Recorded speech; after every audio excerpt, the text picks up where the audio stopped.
Bonjour à toutes et tous. Aujourd'hui, je suis ravi de vous retrouver avec à mes côtés David Graeber. David Graeber est anthropologue américain. Il enseigne à la London School of Economics et c'est la première fois hors série que je reçois un anthropologue. Je suis ravi de le faire parce qu'il me semble que les anthropologues ont apporté énormément de choses aux pensées critiques. Je pense en premier lieu à Marshall Salins, qui a été votre directeur de thèse et qui a écrit un magnifique ouvrage sur la notion d'abondance, qui a déconstruit aussi l'idée de nature humaine en montrant que c'était ce qu'il appelle une illusion occidentale. Quand on regarde aussi d'autres anthropologues, comme Pierre Clastres par exemple, qui nous a montré qu'une organisation politique n'était pas nécessairement étatique, ou aujourd'hui un de vos collègues, on peut peut-être dire James C. Scott, qui s'intéresse beaucoup, lui, aux résistances des dominés, en montrant comment, derrière des formes de soumission apparentes, il peut y avoir, malgré tout, de la critique. Je pense que tous ces travaux, et y compris les vôtres dont on va parler aujourd'hui, sur des sujets aussi importants que la dette ou que le travail, montre à quel point cette discipline, l'anthropologie, a des choses à nous apprendre sur le monde et des choses à apporter à la critique. Alors, je I hope vous ai so. présenté d'un point de vue académique, hein, vous êtes donc à la London School of Economics, vous êtes aussi, et je pense que c'est important de le dire d'emblée, un militant, un activiste qui a pris part au mouvement altermondialiste, au mouvement anarchiste, qui a été aussi très présent à Occupy Wall Street, on y reviendra. Pardon, un dernier point pour nos abonnés, je faisais la transition à l'anglais parce que cet entretien va donc avoir lieu en anglais, il sera sous-titré en français et je demande à celles et ceux qui nous regardent et qui seraient anglophones de l'indulgence vis-à-vis de mon accent. Okay. After having introduced Well, you thank you in for that French, lovely introduction. I did understand it. Yeah. okay, that's perfect. So we can do the interview in French or Well, yeah. in English, perfect. You speak French, I'll speak English. Okay. So the first question will be personal. Okay. Because I said that you are from the US, you Yes. grew up in New York, but you work In and London, you live yeah. in London. Yeah. Why did you leave your country? Well, I got in a bit of trouble. I think this is one of the things which the real history can only be known at some point in the future. I was at Yale. That was my first real job. And of course, jobs at Yale junior jobs at Yale are inherently temporary because they tend not to give people tenure. But I figured, okay, well, if they're not going to give me tenure anyway, I might as well have some fun with this. I don't have to disguise my real political affiliations. So I got involved in the global justice movement, alter globalization, and I just figured I'd stay out of politics in Yale itself, in New Haven. I would just be a scholar, and then I could go be an anarchist elsewhere, and what could they really do? It turns out that the senior faculty at Yale took great offense at this. In fact, well, there was an additional problem in that there was a student unionization drive. And while I was very friendly with the students, I tried to stay out of that. But there was a strike coming up of graduate students, and in a way they tested my loyalty by trying to kick out my best student, who also happened to be one of the union organizers, on some transparently made-up pretext. And no, so I was sort of put in a position where I had to choose sides, and of course I defended her, and we saved her. She's a professor now, so it worked out well. But at that point, they were like, aha, we knew it, So they came after me and came up with this very complex, unusual way to deny me a contract before I could even come up for tenure. And the students then protested. And I think this is where things kind of went off a little bit. I thought I wouldn't sue them because, a lot of lawyers said, my God, we never get material this good, because some of those guys are crazy. They were doing things like calling students' parents, warning them that they're taking classes of a dangerous radical, loony stuff. I figured, okay, I won't sue them. I wouldn't necessarily want to hire someone who'd sued his last department. But in America, it's not so much that. It's students. When students protest on your behalf, suddenly you're a pariah because everyone says, oh, he'll turn our students against us. And so I found myself in this situation. I thought, okay, well, I got fired from Yale, but as an anarchist, if I didn't get fired from Yale, maybe I should ask myself what I'm doing wrong. Um, on the other hand, what I didn't expect was that no one else would hire me. Suddenly I had this period, I applied for 20, 30 jobs, and no one even looked at me. I was just eliminated first cut. And before that, this had never happened, but only in America. Whereas meanwhile, everywhere else in the world, I had people approaching me trying to convince me to come up, or at least apply to their university, everyone from Nanterre to China. And in the end, I ended up in the UK. That's very interesting because it goes to my second question. Your country, this country, America, is often presented as the biggest democracy in the world, and you refuse to this statement that America is a democracy. So what is for you a democracy? Well, I take the original meaning of democracy, which was the one embraced by the people who actually wrote the Constitution of the U.S. When I want to annoy American intellectuals, I always like to point out that nowhere in the Declaration of Independence or in the Constitution does it say anything about America being a democracy. In fact, the people who wrote those documents were quite explicit that they hated democracy, they considered it the worst form of government, and that the form of government they were developing was designed to defend against the threat of democracy, as they put it. In fact, if you read the speeches that were made at the Constitutional Convention, the very first speech was a protege of George Washington, governor of Virginia, who began by saying, we have a problem here in America. There's a real danger that democracy might break out. The threat of democracy is something we can't ignore. And at that time, democracy and anarchy were used almost interchangeably as meaning, lack of any sort of permanent structures of coercive government, direct democracy, as we'd call it now, popular self-governance.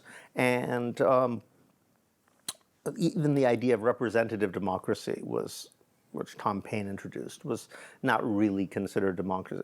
What they thought of was they were creating a republic, which was quite explicitly modeled on Polybius's idea of what the Roman Constitution was like, combining the perfect balance of monarchical, oligarchic, and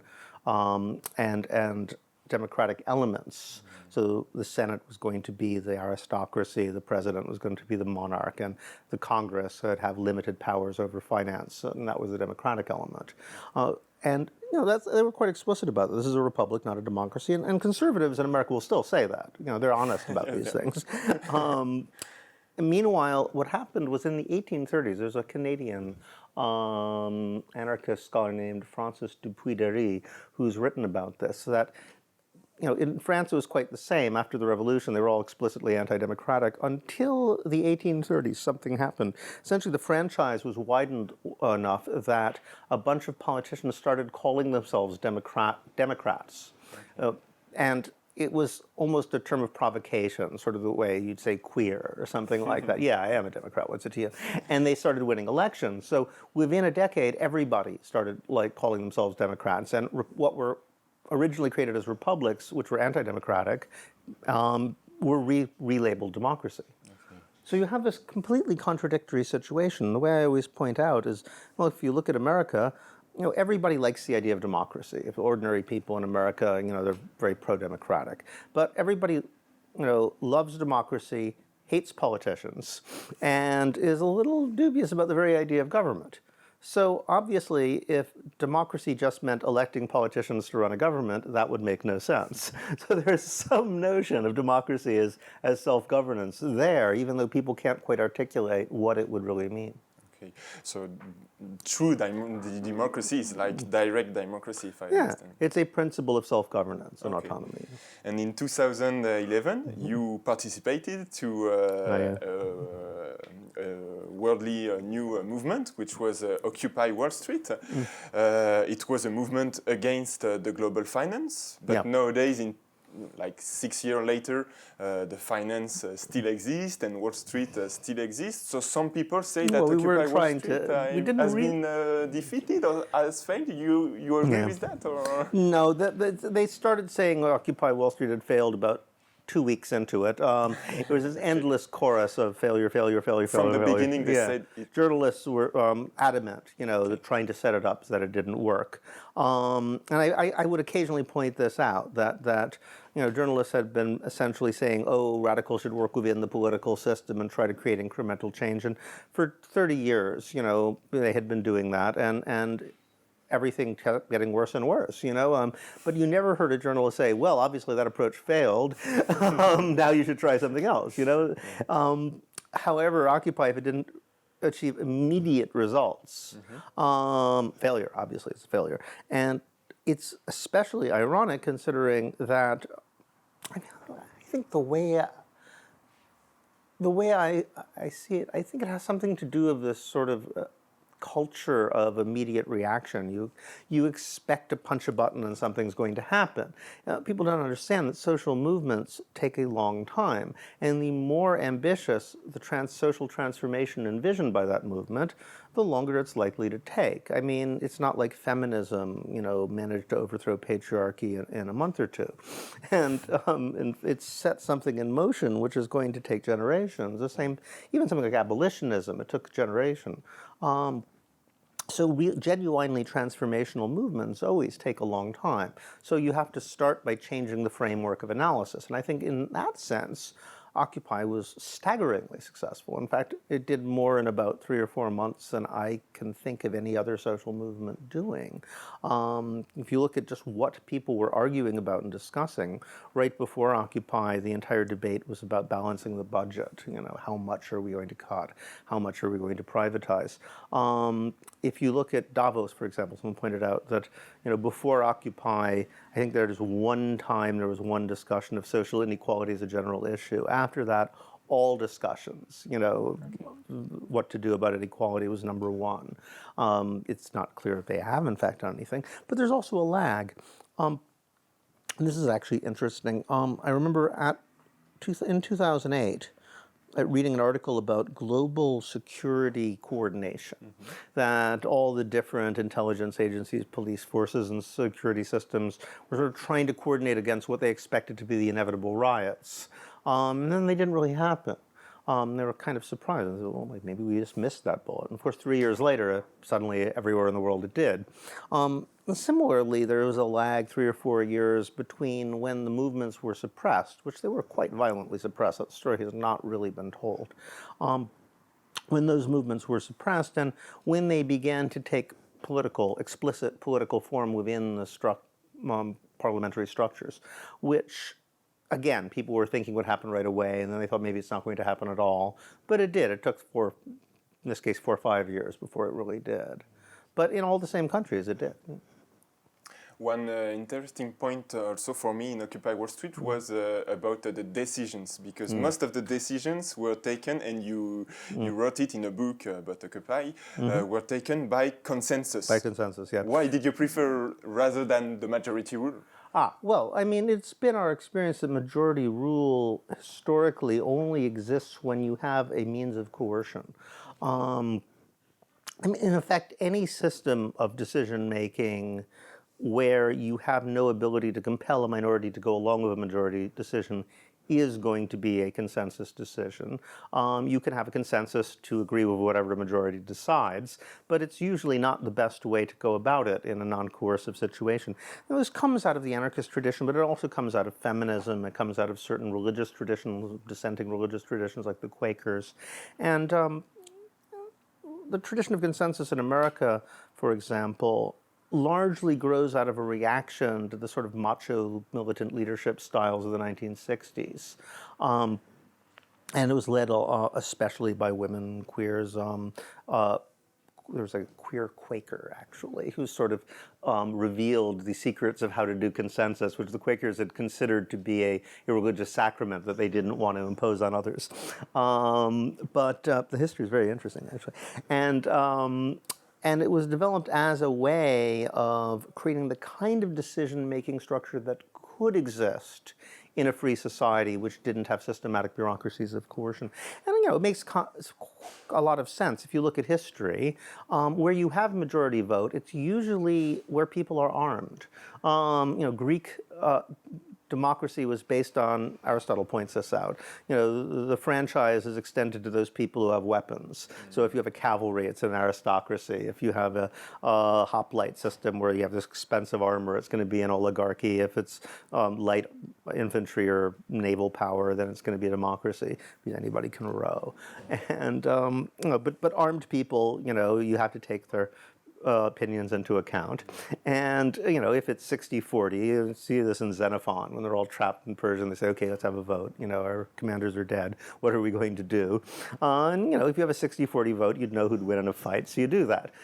Pirate ships, everybody was armed, they use majority vote.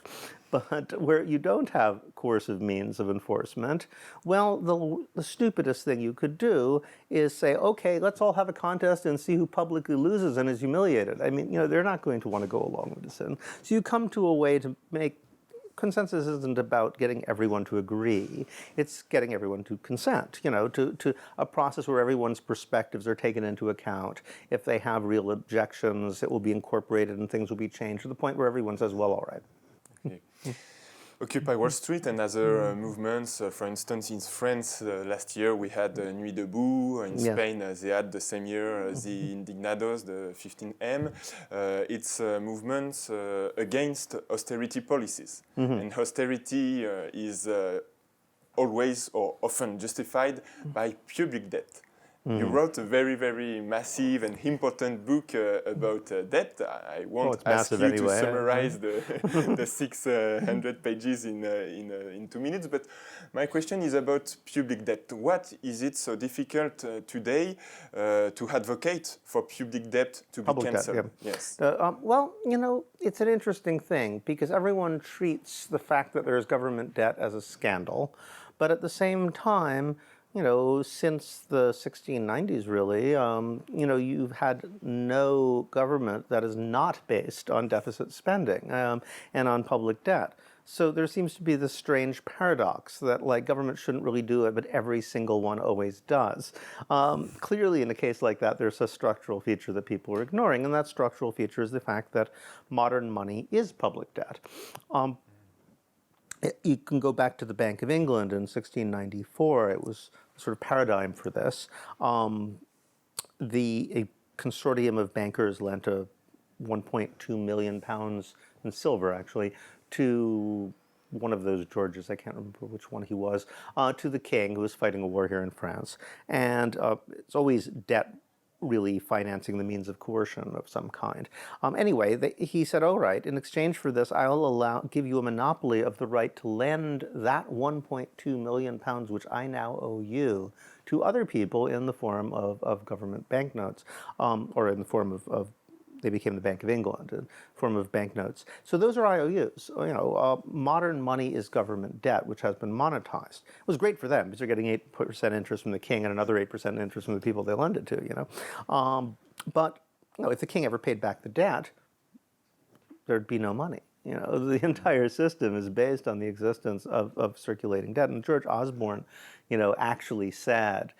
This just shows what a complete bullshit artist this guy was. Oh, we're going to pay back that debt too. He's going to go back to 1694 and wipe out the entire basis of the financial system. But in fact, there's a simple sort of what they call accounting identities. Since money is circulating debt, and most of it, of course, is created not by government spending, but by private loans by banks. But again, banks are given a monopoly of the right not to write IOUs. You can write an IOU, I can write an IOU, right? And if people trust us, you can give that IOU to someone else. So if you do that, you create money. But that money is useless for tax purposes, for legal purposes. So what government does is say that only IOUs issued by banks can be used to conduct any sort of legal business. Now, most money is that. So when I say accounting identities, what I mean is it's got to be one or the other. If government debt goes down, then private debt goes up. Either that or the amount of money in circulation changes. If the amount of money is constant, one or the other has to be the case. So if the government does pay their debts, well, we're all going to go into debt. It's hardly an economically beneficial thing. And in there's occasions where people have actually taken that rhetoric seriously, and Clinton did, you know. It's usually the Democrats in America who really take this stuff seriously. The Republicans know it's all a fraud. You know, and that's, I'm going to pay back the government debt, we're going to run a surplus. And Alan Greenspan, who was, you know, running the equivalent to the Bank of England, the Federal Reserve, panicked. He said, no, this is terrible, you can't do that. And he had to make up a reason, because he couldn't admit the real reason is that, you know, the money supply would dry up unless banks managed to make an equivalent amount of loans, and there was just nobody willing to borrow that much money. So it would create a depression. But he couldn't say that, because that would be admitting the entire basis of the economic system was not as it was represented. So you know what he said? He said, no, this is terrible because it will lead to communism. If the government runs a surplus, they're going to have to do something, so they're going to buy stuff up. What are they going to buy? They're going to buy stuff people want, so they're going to start buying up healthcare, hospitals, they're going to buy up companies, and before long we'll have a socialist economy. Okay. And debt is not only an economic problem, it's also a moral problem, because we are used to think that we have a moral duty to pay our debt. Yeah, rich people don't, but poor people do. Yes. It's quite an interesting thing that way. Yes, okay. I like to talk about the communism of the rich. You know, they'll bail each other out. They just won't bail you. Yeah, I think Michael Hudson put it quite well, that the modern financialization of the economy only occurred when rich people figured out that poor people actually do feel obliged to pay their debts, unlike themselves. Okay. You know. That's very interesting. Yeah, publishers sure as hell don't. I've noticed this. People ask me sometimes, why don't you become a writer? Why do you, you know, you could make a lot more money. Why don't you, you know, why do you stay like working for academia? It's so bureaucratized. It's so depressing. And I always say, well, you know, there's one thing about academic life which is different than any of the creative industries, if you're a writer, if you're an artist or musician, which is that if you work for a university, they never ever pretend they just forgot to pay you. There it is, every month. You know, they give you the money, it's predictable. Publisher, it's like, what? Were we supposed to give you money? Oh, right. They'll just always try to get out of their debts if they possibly can. But at any rate, yes, morality. The fascinating thing is why people feel that way. And what I was really trying to get at in that book on debt, it was very much an activist question. Why is it that when the idea of debt cancellation comes up, these sort of moral red flags come out, even with people who, you know, seem very decent and politically progressive? You know, you'll describe terrible things happening in the third world and babies dying of preventable diseases and collapse of hopes and lives, and they'll be very sympathetic. And as soon as you say, well, you know, debt cancellation would solve this problem, they're like, whoa. I mean, you got to pay your debts. I mean, they borrow the money. So why is it the morality of debt seems to trump any other morality? For so many otherwise, you know, people who would never really approve of the killing of babies under any other circumstance. And I started looking into it, and the more I looked into it, the more this sort of moral ambiguity, this moral contradiction, goes back thousands and thousands of years. It can, you know, almost everyone who's lived under a monetized economy anyway, in human history, has seemed to simultaneously believed, on the one hand, that paying back your debts is the essence of morality, and on the other hand, that people who lend money are evil. And it's hard to reconcile these two ideas, but people seem to hold them at the same time. So that's what I was really investigating in the book. That was the question. Okay. And nowadays in Europe, we have some politicians who, like, I don't know, Jeremy Corbyn, for instance, or Pablo Iglesias, or Alexis Tsipras in France, Jean-Luc Mélenchon, who dare to question the legitimacy of public debt as an anarchist, because at the beginning you said that politically you are an anarchist. How do you look at these far-left politicians? Should we vote for them, or? Well, you know, as an anarchist, I don't tell people what to do. So, you know. Would you vote for them? I haven't voted in a long time. I can't vote in England. I mean, I've done some definite work helping out with the Corbyn people. I'm particularly friends with John McDonnell, who's now the Shadow Chancellor. But this is because, in a way, we see eye to eye on a lot of things. I mean, we don't. It was kind of a new experience for me. in 2010, during the student movement kicked off with a direct action where we ended up basically smashing through the windows and occupying Tory headquarters. And Millbank.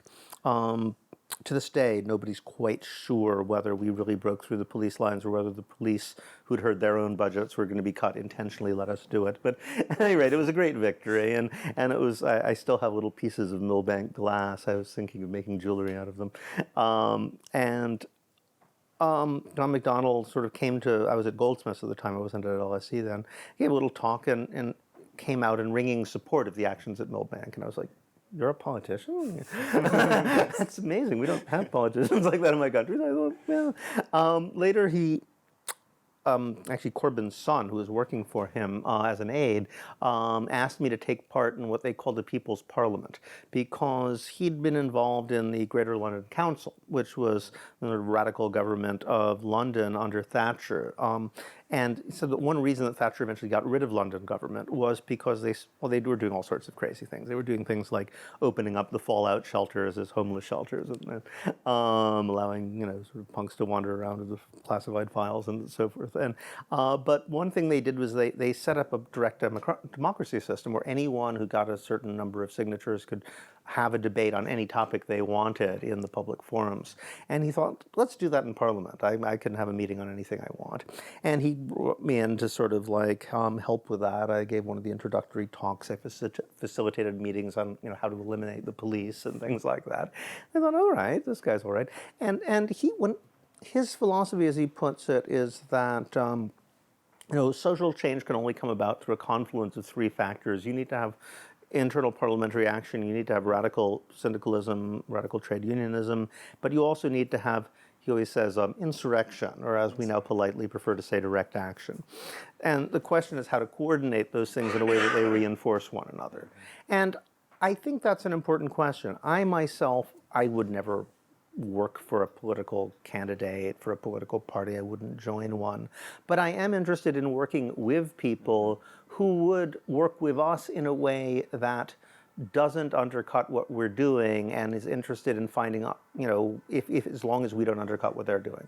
Because I think for the interim, there's got to be alliances. And working, we know what a bad alliance looks like. In America, the left wing of the Democratic Party tried to co-opt Occupy, and it was very clear they just wanted to turn us into a left-wing version of the Tea Party. We resisted, and when they discovered we weren't going to play their game, they basically sent the cops in to beat us up. We know that people like Syriza in Greece really tried to co-opt and ended up destroying grassroots social movements. So we know how this could work badly. Is it possible that it could work well? One reason I've been interested in the Kurdish experiments in Rojava is because they're actually dealing with the same question coming from another direction. When I was in Syria, what I saw was a dual power situation, but one which might be unique in world history because it's a dual power situation in which the same guys had basically set up both sides. On the one hand, they had something that looked like a government. It had, a parliament, they had ministers, so forth and so on. And at the same time, they had a series of bottom-up, directly democratic assemblies, with democracy in the capital D sense I was talking about earlier. Sort of broadly inspired by ideas from Murray Bookchin with their own revolutionary experience, Kurdish traditions all sort of mixed together. But, they said this is not a state because anybody with a gun is answerable to the bottom-up groups and not the top-down ones. But nonetheless, it's the same thing. It's how do you coordinate between structures? They have to have the government-like structures to deal with outsiders because no one's going to take them seriously. They say we are a confederation of directly democratic assemblies. But the question is how you can set that up, but at the same time create a sort of a sort of kind of membrane between the bottom-up groups and the top-down groups that each one doesn't, undermine the other. And so that problem has to be answered for any sort of long-term transformational strategy. So that's one reason I'm willing to work with people like that, if I think they're serious about trying to create that relation. Whether it's possible in a parliamentary system, in Syria they're inventing everything pretty much whole cloth. Yes. We don't have that luxury in a place like London. It might not work, but it's worth a try. So it's interesting because it's a combination of different types of action that can bring social transformation. Yeah. You spoke of Rojava. You Yeah. went. You I went was there. there a couple of years ago, very briefly, but Yes. it was kind of a fact-finding tour. I went with Janet Beal, who's a Yes. Murray Bookchin's partner, and a bunch of scholars, and it took us through. We went to assemblies, we went to schools, we went to sort of gamut of cooperatives, so forth and so on. And what happens there? Is it similar to what happened in Spain? It's very similar in a lot of ways. It's similar because there's preparation. There's like generations, really, of people sort of organizing covertly around the day this could happen. And, they tried it in Turkey, too, but they were all killed or arrested. They finally had a space where they could carry out what they'd been sort of covertly developing for many years, and so in that way, it's very much like Spain. In other ways, it's different. They have the advantage that, insofar as there is something like a government, it's on their side, which is very different than in Spain.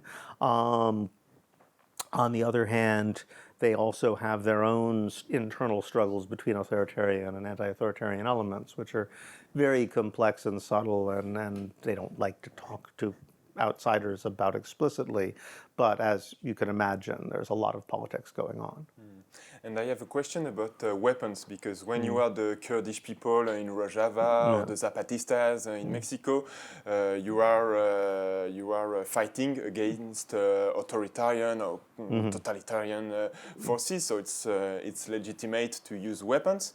But in countries like England, France, the US, what do you think of violent direct action? I know you are okay for civil disobedience, but civil disobedience is It depends on usually what you mean by non-violent. violence. My personal philosophy is that don't do anything that will hurt innocence unless you absolutely know that it will have a positive effect. And basically, you can't absolutely know that. I mean, if somebody's attacking you, well, that's a different story. But aggressive action, property destruction, I just think it's absurd to get all worked up over property destruction. In Seattle, for example, there was a lot of broken windows, and people still go on and on about it. Not mostly people who are not part of the movement but looking on, but much more the sort of what we like to call the violent peace police. The only people who were actually beaten up in a lot of these ultra-globalization movements were people, black bloc people, breaking windows who were then violently attacked by hippies who are supposedly nonviolent. There's a lot of strange contradiction emerge in these situations, but my own feeling, if you take something like that, a window, it's just morally absurd to make an issue out of it. If there was a baby about to fall off a ledge and the only way you could save them was by breaking a window that didn't belong to you, would anyone sane ever call that a violent act? Of course not.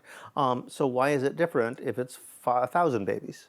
Which is basically what it was in that case. I mean, there are people dying of structural adjustment, of the effects of austerity policies in the Global South, simply because people didn't know about it. And as soon as they did, that changed. So, I mean, we did save babies by breaking windows in that case. I don't think anybody in their right mind would call that violent. But the point is, you don't know it's going to work. And on the other hand, if it doesn't work, you broke some windows. So what? On the other hand, if you're blowing up a bomb and it didn't work, well, there's some guy with no legs, I mean, and so I think that your tactics should be attuned to the damage it's going to do in a world where you never can be quite certain what the political effect of an action is going to be. That's my personal ethos. Yeah. Okay. We spoke a lot of democracy. Let's go to its opposite, bureaucracy, because you also wrote a big book about bureaucracy. This word was very used in the 60s, in the 70s, but nowadays I don't really hear it. What do you mean by bureaucracy first? Okay, well, first of all, by bureaucracy, I'm talking about a sort of administrative order, ostensibly meritocratic, hierarchical, based in chains of command, impersonal. Well, most of the standard Weberian definitions of bureaucracy apply. But we should bear in mind that Weber was quite explicit that bureaucracy could exist equally in the public and private sector. Corporate capitalism is essentially bureaucratic capitalism, and this is what we've lost. We've come up with a rhetoric whereby governments are inherently bureaucratic and the private sector never is. So we have this strange topsy-turvy world where you can, walk into the Apple store and say, here, look, my screen is broken. And they say, yeah, your screen is broken. I say, well, can I have it fixed? And they said, no, you have to make an appointment for a week later for a guy to tell you your screen is broken. It's a classic bureaucratic runaround, Yeah, but you don't call it bureaucracy. That's interesting. Yeah. Why is it not? It's the same thing. So I actually I looked at Google Ngrams, which measures the percentage of a word as among all words used in books at different historical periods. And you could see exactly how bureaucracy goes up, until about 1973. It hits a peak and then it starts going steadily downwards again.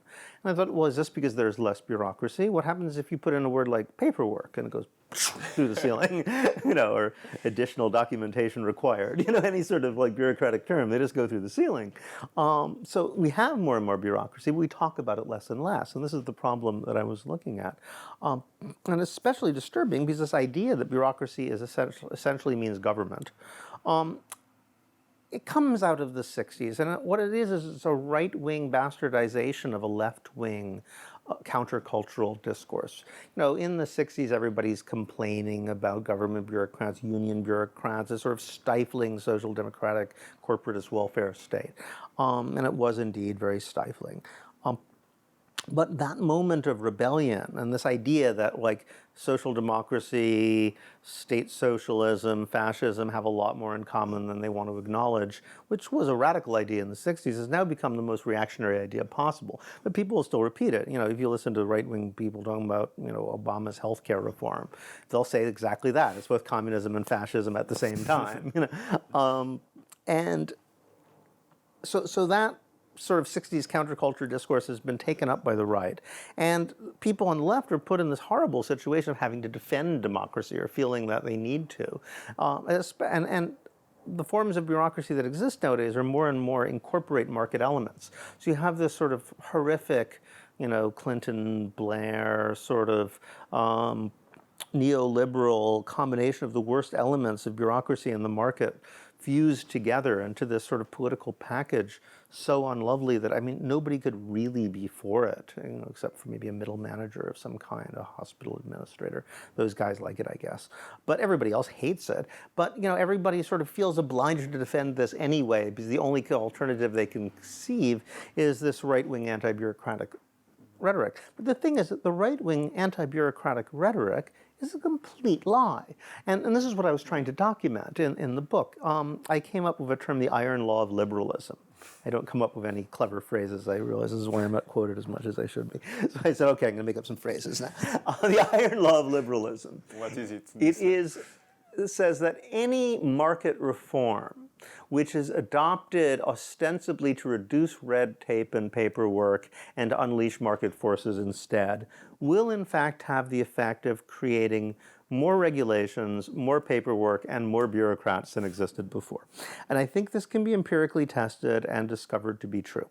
The most striking figures I found had to do with Russia.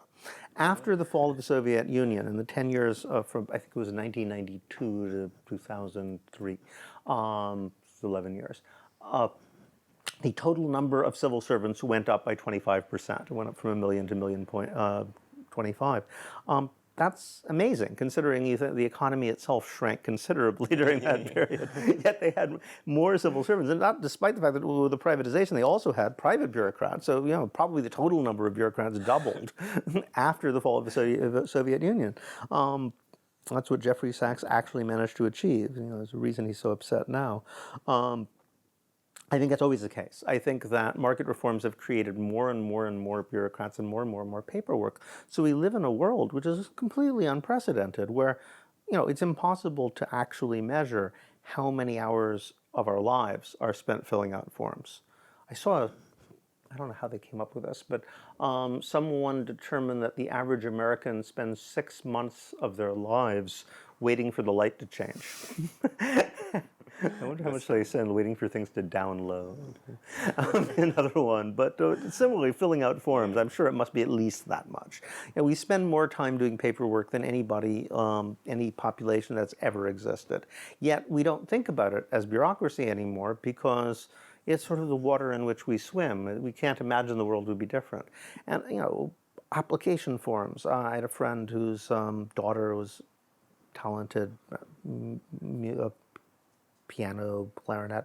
She was a musician, and she was 12 years old. To get her into a music school required a 40-page application form, the 2-week process. I mean, what the hell is going on? This never used to be the case. Yeah. So liberalism is not deregulation; it creates Exactly. bureaucracy. Well, what they say deregulation. Deregulation is the most deceptive. It's a dishonest term. I mean, in America, deregulation of the airlines means going from a sort of controlled competition between a small series of oligopolies to sort of lots and lots of small firms competing. Whereas, same thing with the phones or communications. But on the other hand, when it's banking, it's the other way around. There used to be lots of little banks, and now there's a control. Either way, it's called deregulation. It can mean anything. I mean, basically, it means changing the regulatory structure in a way I like.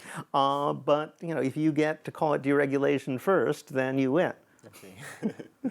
So liberalism creates bureaucracy. It also creates second things which you call bullshit jobs. Ah, yes. Can you explain us what is bullshit jobs? Because you say that it has took a very, very large place in modern economy. Yeah, I didn't know how large, to be honest. This is a little bit of a journey of discovery for me. I wrote a piece 2013. I had a friend who was setting up a new radical magazine called Strike. And it was a spin-off from the International Times, which is a very old countercultural magazine, still exists on the web. Anyway, he decided to create a print version, and it was called Strike Magazine, and he solicited something from me. And at the time, I was kind of... I'd just written the book on debt, and everybody wanted me to talk about debt all the time, and I was rebelling. I was like, I mean, if I just gave talks on debt for the rest of my life, I would actually have money. I could probably afford a house, which I can't do now. But it would be very stifling intellectually, and I thought I want to finally sort of all those things I'd always sort of thought about writing. Why is it we don't have flying cars and all those technologies we were promised? The philosophy of bullying. I mean, I had all these ideas that I'd been sort of going on about when drunk at parties or whatnot. And I was writing them all up. And this was one of the more experimental ones. I said, okay, I'll give you something. You say you'll let me write anything I want? Okay, here's one. What about all those people you meet? The way I put it, I'm not from a bourgeois background myself. I'm from actually quite a working class background. So often I live in all these very bourgeois environments now, and I feel kind of like an anthropologist. I'm sort of trying to understand how people think and act. And one of the things I find fascinating is when you meet people and they're embarrassed to admit what they do. This happens to me a lot. And sometimes they're embarrassed to admit what they do because what they do is just kind of evil and bad. But often it's just because it's just nonsense. It isn't anything. They don't really do anything. You'll talk to people, say, I'm an anthropologist. What do you do? And they're like, oh, nothing really. You don't really do. And you'll try to change the subject. And if you pin them down, they'll say, well, to be perfectly honest, I have this job in an office where they gave me some fancy title, but I work maybe 2 hours a week answering emails, and otherwise I'm just on Facebook all day. Don't tell my boss. And so you're constantly meeting people who say, well, they pay me a lot, but I don't actually really do anything. Or a computer could do my job, or I just pretend to work. So I was like, well, how common is this? I mean, what percentage of people in offices are really not doing anything and they just don't want you to know? So I wrote this little piece. Let's imagine it's a lot of them. And at the time I was thinking maybe 25%. I thought, well, that would explain a lot because, back in the 1930s, Keynes was saying, he said 2025, but by 2015 we should have been almost there. He said we should have a 15-hour week by now because they're eliminating agriculture, they're eliminating a lot of industrial work. If you keep the job balance, more or less what it was in the 30s, well, we should have less than half the work.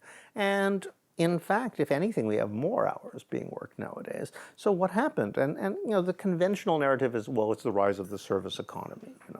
We're all selling each other fancy sushi and washing each other's dogs or whatnot. And and actually, this is extremely deceptive. If you look at accurate breakdowns of what happened, most of what they call service jobs are not service jobs. If you look at real service jobs like cutting hair or things like that, they've remained pretty much constant at 20% throughout the 20th and into the 21st century. What's actually changed is administrative, clerical, supervisory jobs, information jobs. Basically those guys sitting around in offices which you don't know what they're doing. And so I suggested in the piece, well, maybe that's what happened. They've just basically made up jobs.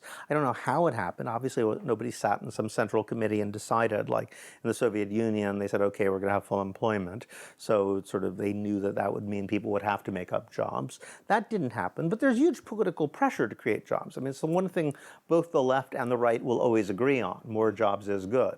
You don't see people waving signs saying more jobs, you see people waving signs saying more jobs. You don't see people waving signs saying more jobs that actually do something. The demand is for jobs.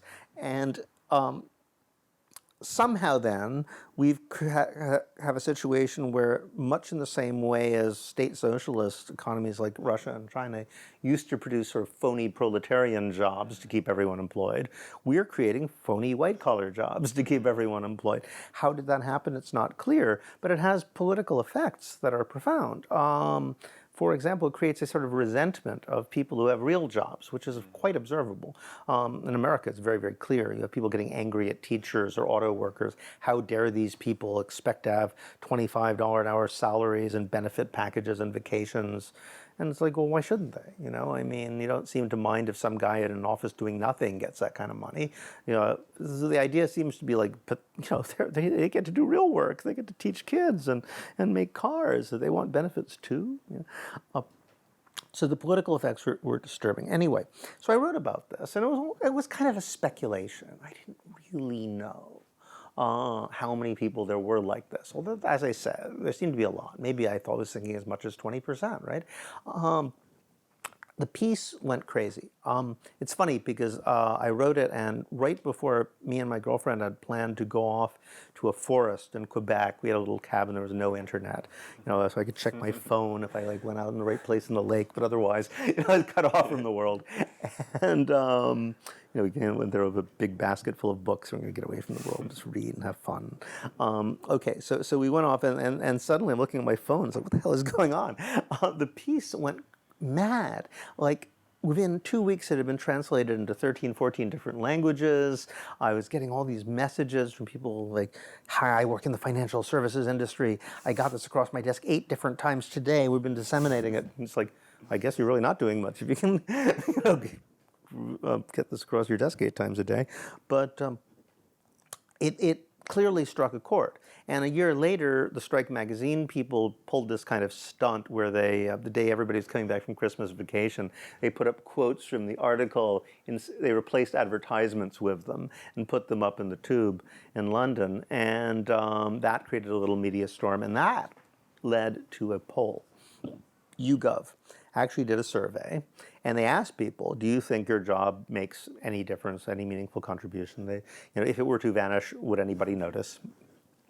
40%, actually, almost 40% said, no, my job makes no difference at all. It was 37, actually, 40% in Holland, where they did another survey. But that was people who were sure. Only 50% were absolutely sure their job actually did something. 13% didn't know. Okay, and so you said that if we suppress all these bullshit jobs, and perhaps if we also suppress bureaucracy, we could achieve something like 15-hour yeah, work that was week? what Keynes said we should have by 2025. I think so. Yeah. I mean, because remember, there's 40% of people say that their jobs are doing nothing. That's, so that wouldn't reduce it to quite that extent. But then you have to talk about second-order bullshit jobs, right? Because like here you have an office where people are doing, some completely stupid marketing thing, or they're reformatting documents from some French to German form for a tax dodge for a corporate, this is some bullshit thing. Okay, so you have a bullshit corporation. But somebody's got to be the janitor, Somebody's got to actually do pest control for that building. Somebody's got to do security. So those are real jobs. They're doing real work, but they don't know they're doing it in support of bullshit. So, if you get rid of that, yeah, I think we could easily eliminate half the work. In your books, you wrote a lot about economy, about debt. Yeah. We talked about it before. And you have also some interesting reflection about money. Do you think it could be possible to have a society without money? And is it desirable or? That's a hard question because it depends on what you think money is. If money is at the very most minimal, money is a system of proportional value. So it's basically a way of saying 7 of those is equal to 1 of these. It's hard to imagine a complex society where people would not be making calculations like that at some point. But it's a long way from saying people would make calculations of proportional value to saying it is necessary to base one's life and even the basic means of subsistence on possession of a transferable IOU, which you can only get through in exchange for labor, or commodities. I think that we're conflating a whole bunch of different elements. In a way, I fall back here on the tradition of Marcel Mauss, who was a revolutionary socialist and an anthropologist. And he wrote a famous essay in The Gift, which most people will probably have heard of. But most people aren't aware that he wrote that in response to Lenin's new economic policy. He was a cooperativist and trying to figure out ways of coordinating supply and demand, consumer co-ops and supplier co-ops so as to eliminate sort of money transactions. And he was very excited about the Russian Revolution and then very upset. And when Lenin was forced to reintroduce the market and essentially capitalism, his first reaction was, okay, Russia's the least monetized economy in Europe. If even they can't simply legislate the market economy away, we need to think a lot more seriously about what it is we're really objecting to here. There's a whole series of different elements which we're combining and then imagining we can either have to keep or get rid of. And it's so I think in that sense, people think of him as sort of Proudhonian, which I don't think is really right. But he's kind of coming out of that idea of some elements can be savage, some not. We have to figure out where the problem actually lies. And when it comes to money, we're conflating 8 different things, some of which are pernicious and some perhaps innocuous. One thing I've pointed out, for example, in the book on debt, is that historically, markets almost invariably emerge from government military operations. Cash, credit systems have existed much longer. So you have credit, in Sumer, in Egypt, people didn't buy things with cash. There was no cash.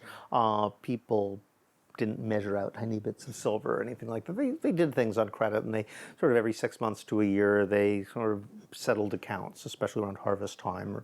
And a lot of villages in Europe would do the same thing in the Middle Ages. 98% of all transactions were credit. Basically, money was used by priests and soldiers, violent people and religious people. Otherwise, nobody touched the stuff. So actual cash markets, they come out of government military operations because you don't want to extend credit to a soldier. They're heavily armed. They're just passing through. On the other hand, they're quite likely to have little bits of gold and silver on them that they've looted somewhere. So it kind of makes sense that you would government sort of systematically stamp it out into regular proportions and pay them in the stuff. But the key thing is taxes. If you think about it, why would a ancient government demand money in taxes?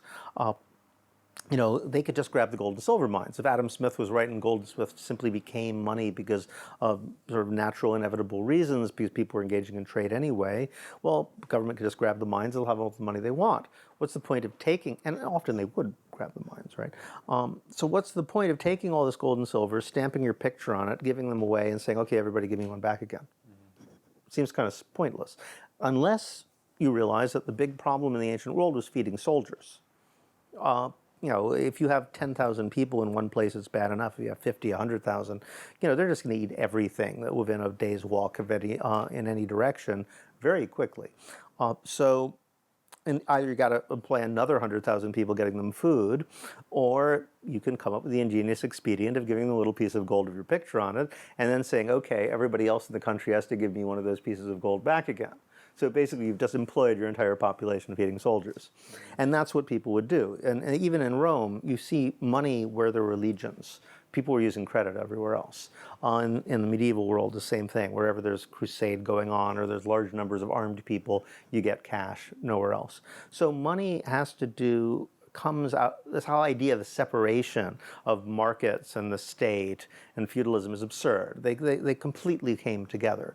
However, there were periods where they drifted apart. So medieval Islam is a great example. They created this sort of world where you could have a sort of free trade zone. And a lot of the ideas about Adam Smith used about the pin factory really come from medieval Islamic scholars, often Persian ones. I think it was Ghazali who he had a needle factory, but it was the same thing. A lot of Adam Smith's lines are borrowed directly from these sort of free market theorists from medieval Islam.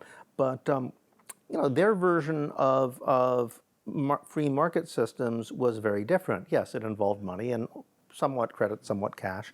But if you don't have a government that can enforce debts, it's got to work totally differently. So, for example, lending money at interest was illegal in medieval Islam. So, any basis for a credit system had to be very different. In fact, they tended to have profit sharing rather than lending as a means of financing things. So they had complex forms of partnership involving sharing out of profits. And everything was based on trust if you don't have means of enforcement. So the moment you take a market, even if it comes out of a structure of violence, like war-making states, and have it become the basis for peaceful commerce, it actually changes. This is why anarcho-capitalists are ridiculous. They assume that we're going to maintain these kind of these social relations which have historically been based exclusively on coercion in a system where coercion has been eliminated.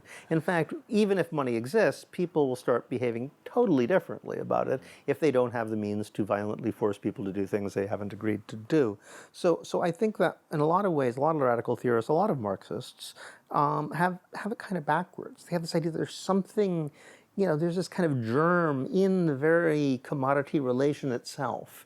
The moment you have money and commoditized things, that's a sort of microcosm, and the entire world of capitalism will inevitably emerge the moment you do that, which is a very pessimistic view. So either you have to totally eliminate anything that looks vaguely like money, or you're going to end up with financialized consumer capitalism.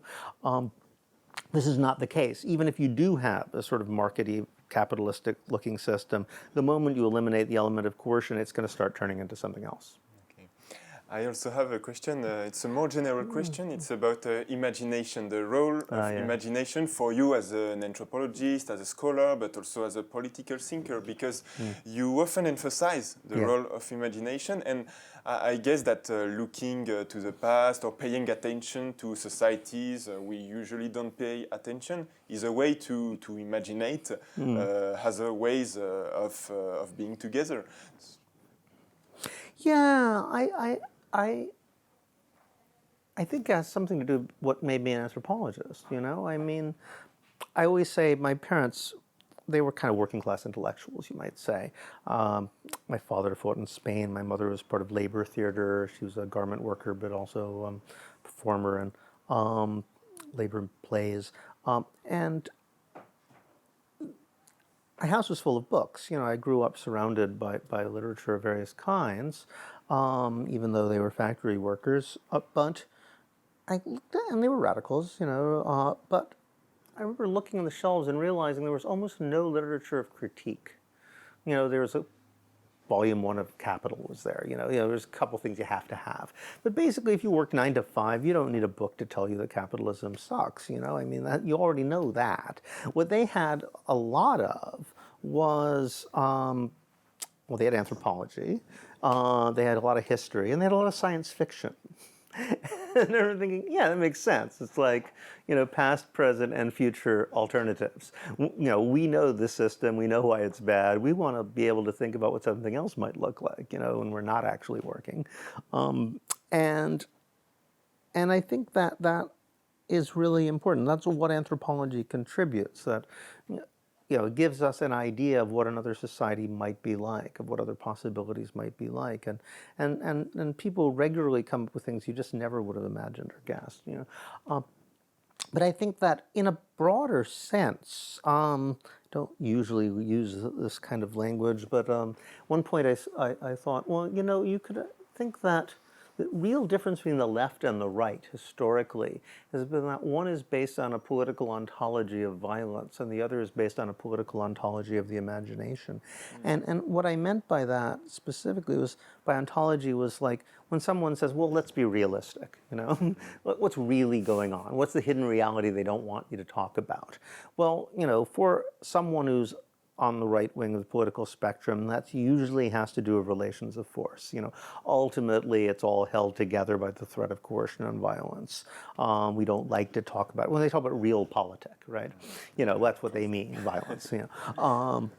Which is interesting too. Like realists in international relations, there's institutionalists and realists, right? Realists are the ones who say that, like, France or England will pursue their particular interest in whatever way that is to their advantage. How is that a realistic position? France and England don't exist. They're imaginary constructs. When you had a king, the king had interests, right? The country doesn't have an interest. It's a bunch of people that exist only in the imagination as an entity. The only thing that France or England has that makes them real is that they can kill you. They have the means of violence that they can direct. All right, so realism in that right-wing sense is a recognition of the realities of violence. So what is the left-wing reality that we're not supposed to talk about, but which, when they say, oh, let's be realistic, it has to do with production, imagination, creation. The fact is somebody had to make all this stuff. Somebody had to think of it all. Everything you see in this room, there's somebody who sat around saying, what might these people be, and what might they need, and how could we, all those acts of imagination that go into creating that TV or that camera or that sign or that wire, gets wiped out by the history of commodity relations. And so we're surrounded by objects that sort of embody intentionality and imagination of people that we don't know who they were, or exactly who they were thinking. That's like how you end up in a world of commodity fetishism, as Marx said. But it's ultimately about imagination. It's actually interesting that way, because whenever I try to talk about Marx to undergraduates, I told the story of Margaret Mead. She wanted to go to New Guinea originally to study children's animism. How is it that, how children are always saying, oh, I don't want to offend this coat by wearing that coat. And, I try to divide it up, or they want to be fair to objects. They treat all objects as if they had personalities and feelings and thoughts. And thought, well, maybe there's a continuum between childhood animism, we lose ours, and they keep theirs, and it becomes a religion. So he shows up in New Guinea and discovered that kids in New Guinea don't do that.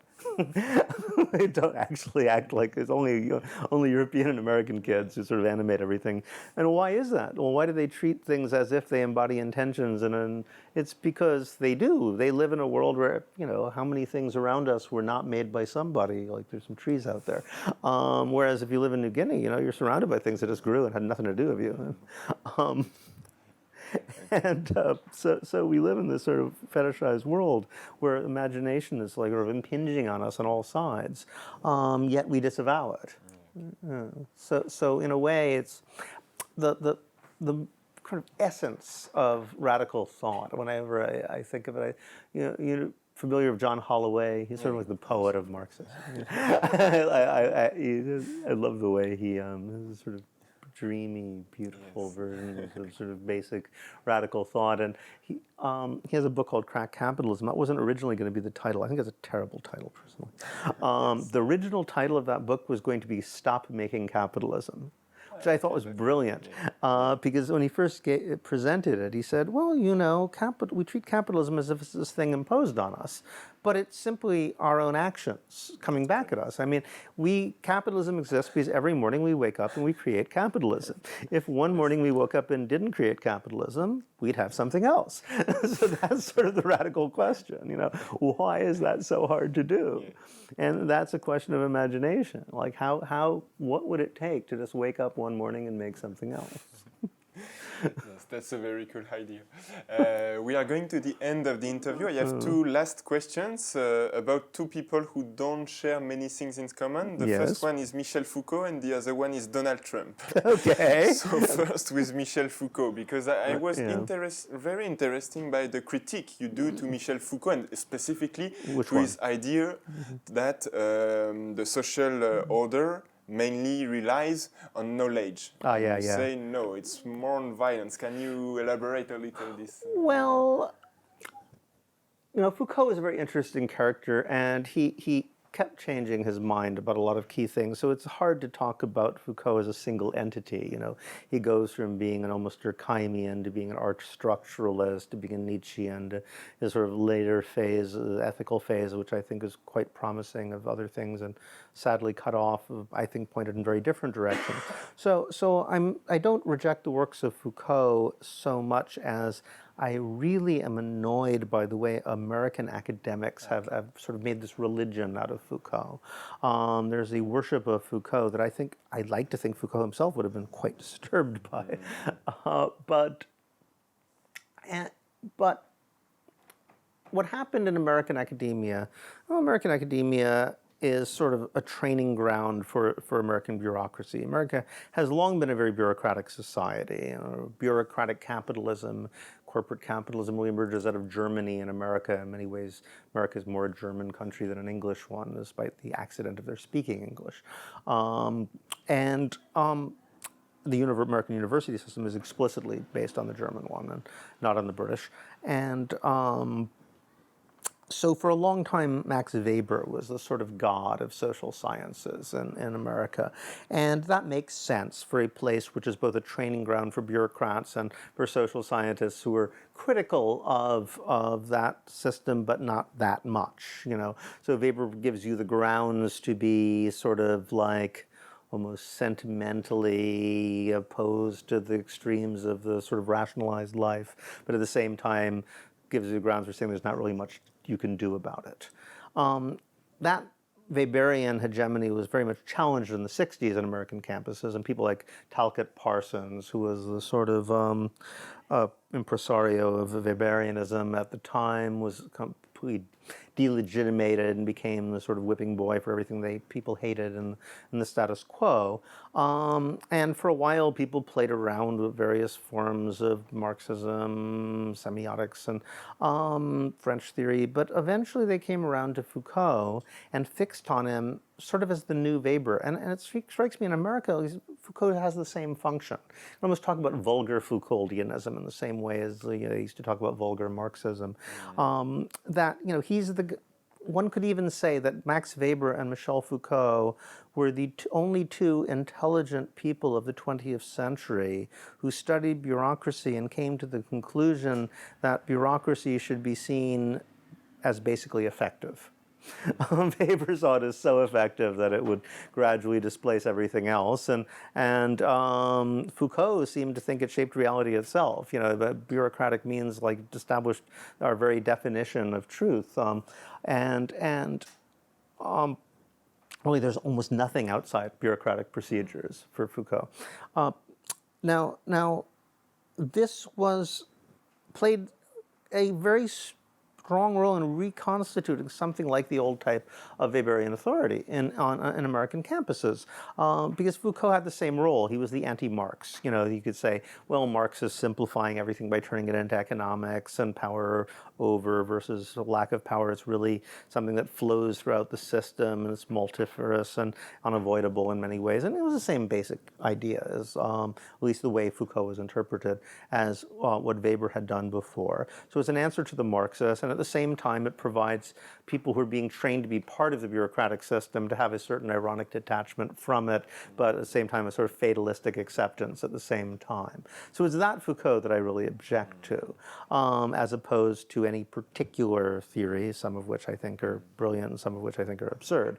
Now, so that vulgar Foucauldianism has been very pernicious because, campuses were the center of radical organizing in the late 60s and early 70s, and gradually they became turned into sort of breeding grounds for the reproduction of this kind of what the right wing calls the liberal elite, which is something that does exist, where children of a certain class were allowed to monopolize those positions where one could be paid to pursue values other than the economic.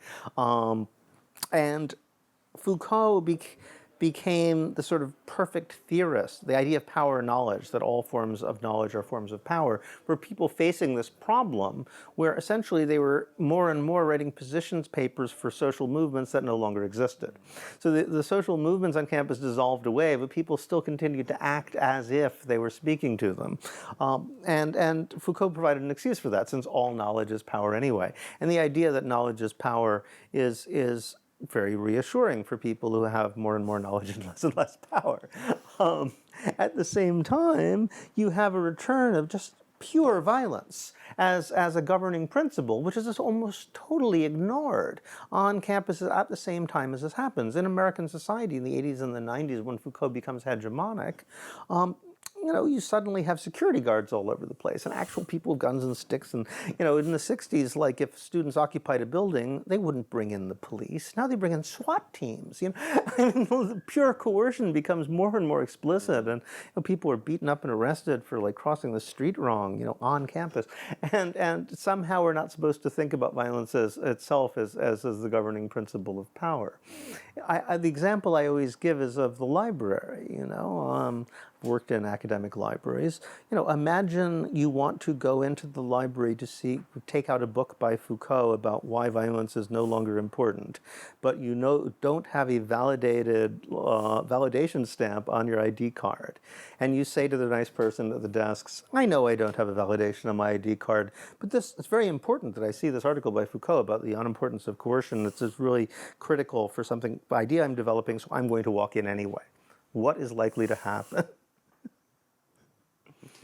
Go up. Yeah, well, somebody with a big stick is going to arrive and threaten to hit you. And in fact, there have been examples of this. Since I wrote that, people have been sending me articles about students getting tasered and tied up and being arrested, variously beaten up in libraries for behaving like that. Okay, and that's a good transition to Donald Trump. You gave an interview recently saying that you analyze his election as in the old tradition of corporatism. Oh, Trump, yes, indeed. I think that the analysis of what Trump is about has been incredibly superficial. I mean, I think it's just because the sort of liberal classes are just so flabbergasted and confused that they can just throw invective, I mean, it's like with Bush, oh, he's stupid, he's a moron, There was no analysis that, like, maybe if this guy's president, he's got something going on that, like, we might want to think about it. In the case of Trump, I think that the obvious thing to say is, all right, he's a real estate guy. He's a construction and a real estate guy. That's what he is. That's what he knows how to do well. I mean, his address of most social problems seems to involve construction and real estate, let's build a wall, that sort of thing. All right, so he's a construction real estate guy. Historically, I read an article back in the 90s about who funds different political factions in America. And they made the very interesting point that left-wing Democrats, back then there were people like Harkin, sort of classic New Deal people, they get some money from Hollywood and the kind of sources you'd think they'd get. But insofar as there's elements of the capitalist class that will fund a left-wing politician, it's mostly real estate. And yeah, it seems weird at first, but then you think about it, it makes a lot of sense because, as they point out, these are guys who can't really export their product. They have an interest in general prosperity. They want people to be able to afford a house. So redistributive politics, will actually, a lot of that money redistributed will go back to them again. That makes perfect sense. So something obviously changed over the years, and I think what happened under Clinton was a kind of alliance between real estate and the financial system, whereby they said, well, we'll just lend the money for mortgages, we'll create the money. Various scams ensued, and basically in 2008 the whole thing blew up, and it was all about real estate. It was all about Countrywide and subprime mortgages and so forth and so on, sort of extending loans to people who couldn't otherwise afford a house. So in 2008 that pact broke, and you could see Trump's campaign as definitively representing the divorce between real estate and finance. Okay. And he was running against Hillary Clinton, who, as he continually pointed out, was essentially a creature of finance, who gives $1 million talks to Goldman Sachs, who's like contributions, gets far more contributions from financial corporations than the Republicans ever did. I mean, the finance is one of the only branches of the capitalist class that funds everybody, but they fund the Democrats a little bit more. Those are their people. And so I thought, all right, maybe we could do a kind of 18th Brumaire analysis here, right? Who represents what? Hillary obviously represents the interest of finance, but she also represents the interest of empire, because in America, finance and empire are kind of the same thing. You have a global financial system which is guaranteed by U.S. military power and is essentially the tribute-taking mechanism. They say that the sort of balance of payments, the balance of trade in America is primarily based on seigniorage, one of those words where you're not supposed to really know what it means, but what it ultimately means is the economic advantage you get from being the guy who says what money is. So if America, gets to decide what money is, like they get more money out of the deal, obviously. So this is what basically keeps more stuff flowing into America than flows out again. So essentially, you can see it as tribute in classic imperial terms, just dressed up slightly differently. So the financial system, the imperial system, the military system are all tied together. So unsurprisingly, you have Hillary Clinton, who is both the finance candidate and the war candidate. She's wants to start a war with Russia. She's into aggressive military expansion. She was the person who was all about killing Gaddafi and going to Libya. She's a financial hawk. Then you have Trump. Trump, as you point out, is a corporatist in the classic 20th century tradition. And this goes back to people like John Kenneth Galbraith pointed this out, I think, when he talked about the technostructure of corporations. When you have large bureaucratic corporations, the center of gravity of those bureaucratic corporations tends to center on what they're making. If you're a car manufacturer, you're a pen manufacturer, you're a perfume manufacturer, the only thing you all have in common is you're all interested in cars, pens, or perfume.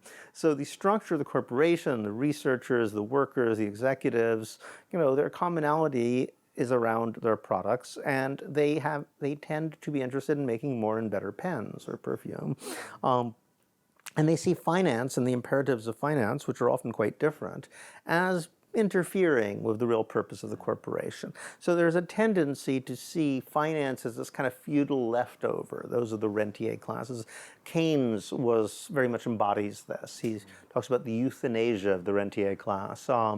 We need to just get rid of all these old-fashioned feudal people. This comes out of people like Ricardo, talks about the landlords having an interest which is contrary to that of all other sections of society.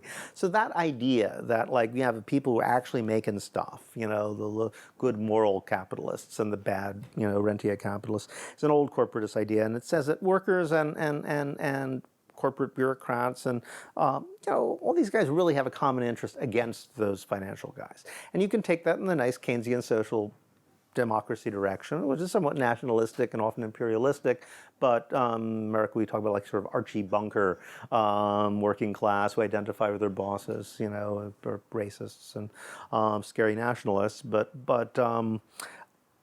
you can take it in the fascist direction and say that the financiers are all Jews and you want to kill them. But it has disturbing elements, but it's also a traditional basis of social democracy. You put workers on the board, that sort of thing. Now, Trump obviously represents the right-wing version of that, but that's essentially what he's doing. He is, as I say, not only is he real estate, he's in construction, and he teams up with Peter Thiel, who's one of the big powers behind the throne, founder of PayPal, who is a sort of voice for those elements in the Silicon Valley class of capitalists who want to move back into high-tech production.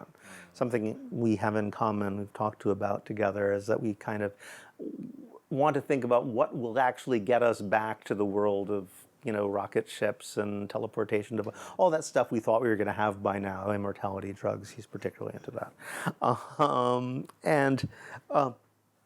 All right, so you have people like Peter Thiel who want to go back into high-tech industry.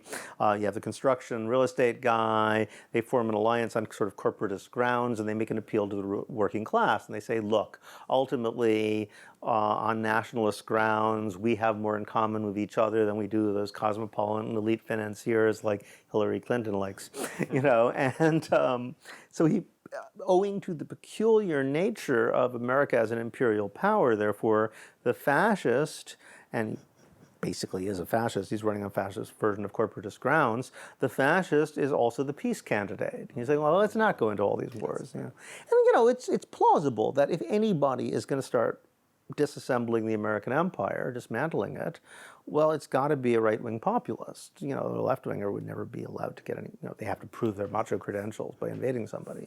At best, they can be like Obama and say, well, I'm not going to start wars, I don't really have to.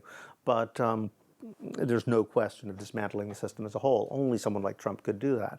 Now, to me, there's a lot of indications that he was actually serious. I mean, that's a question, was this just a stunt?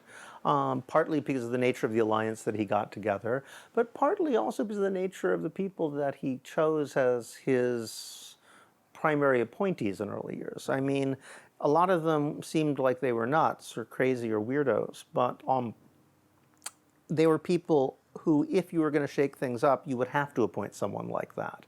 Someone who didn't have any constituency within the institutions, so he wouldn't become the voice of the State Department or whatever institution it was to the president, but would rather represent the president to that institution.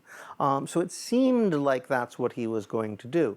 The response, of course, was virulent. Almost immediately the system tried to kick him out again, almost as if he was this alien virus imposed on them.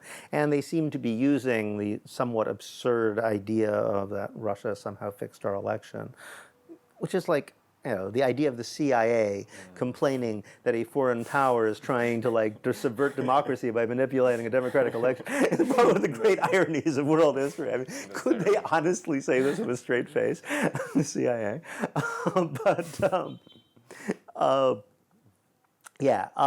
So it seems like the battle is over that. The national security state imperial structure is kicking back at the even slight potential that he might have been serious about what he was proposing. Okay, thanks for this very complete analysis, and thanks for the interview. We were very happy to be with you, and I hope we will read you again. Thanks. Thank you, David Graeber.